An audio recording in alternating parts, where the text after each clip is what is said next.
Hey GV, I'm Eli, and I'm here today to talk to you about one of the most common crimes, a crime that happens over 9 million times a year according to the Federal Trade Commission. That crime is identity theft.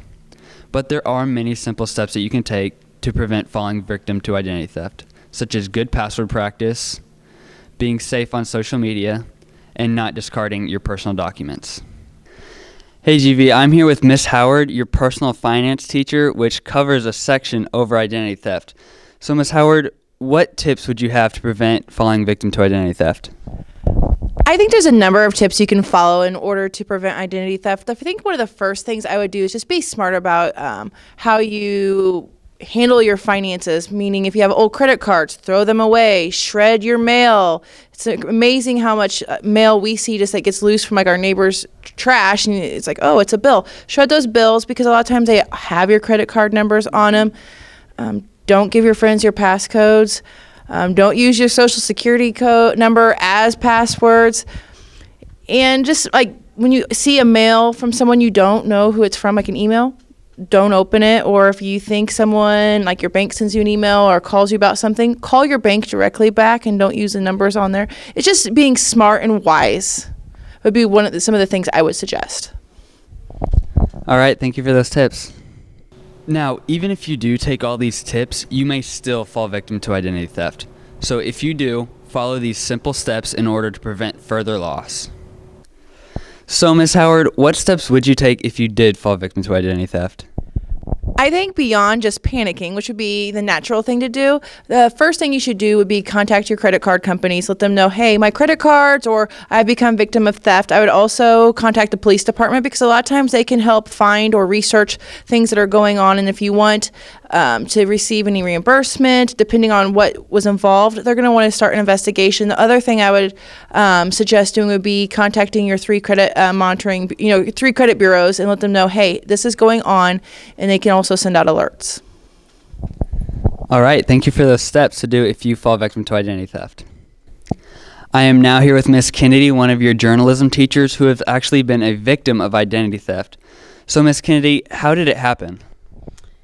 Well, I've actually been a victim twice. One time my school identity was stolen, and that was this year.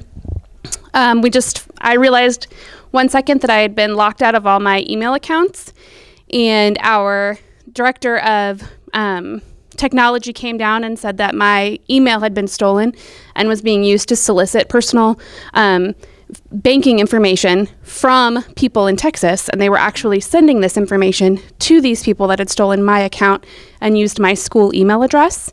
That was just really, I wasn't asking for the information, so it wasn't anything that I did wrong, but it was just kind of a hot mess because I didn't have access to my email for over 2 days, which in this school is kind of a problem.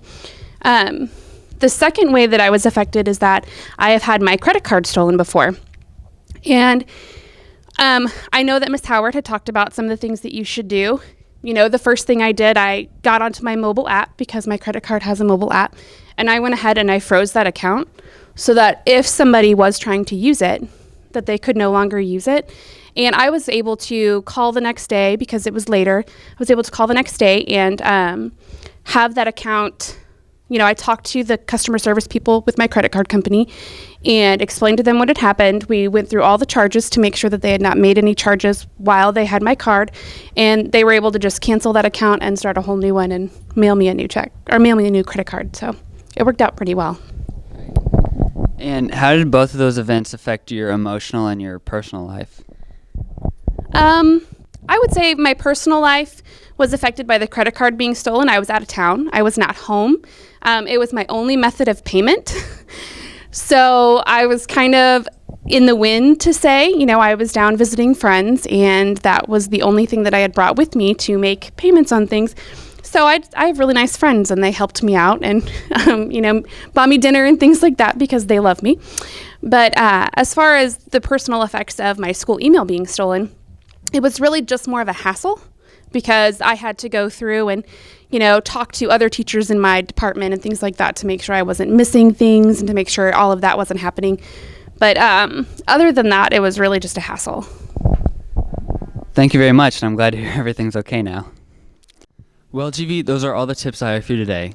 And remember to stay safe and have a happy holiday season. Back to you guys in the studio.